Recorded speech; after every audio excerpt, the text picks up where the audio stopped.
අඩෝ මගේ ඒරියා එකේ ඉඳන් මිනිඳු රුද්ද පොලිසිය ඇන්ට්‍රියක් දැම්මා ආ මගේ බයික් එක හොරගම් කරපාවලල මම පොලිසියට බාර දුන්නේ.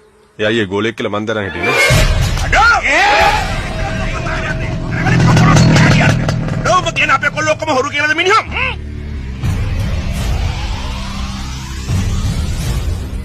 එහෙම නෙමෙයි. අයියව මෙතනට ගෙනල්ලා මගේ ඉස්සරහා තියලා අහලා බලන්න.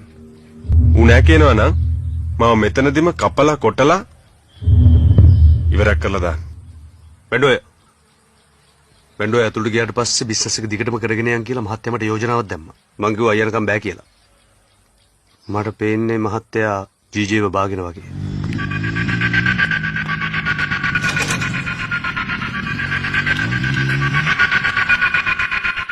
මුන් පැමිණිල්ල දැම්මේ මගෙන් අහලා අයියා. අයියෝ මට මේක නොකියුවේ ආ කොහෙද සිරා ඇතුළේ. මේ වැඩ හින්දා මගේ නම සවුත් වෙනවා වසන්ත. ෂේ. ඒයි. පැය 48ක් ඇතුළත තමුසේට බයික් එක ලැබෙනවා. මොකක් හරි කරුමයක් වෙලා බයික් එක නොලැබී ගියොත් මං තමුසේට වටිනාකම ගෙවනවා. නෑ. එහෙම අවශ්‍ය නෑ අයියේ. මට ඕනුනේ අයියව කෙලින්ම හම්බෙලා මේ විස්තරය කතා කරන්න. එච්චරයි.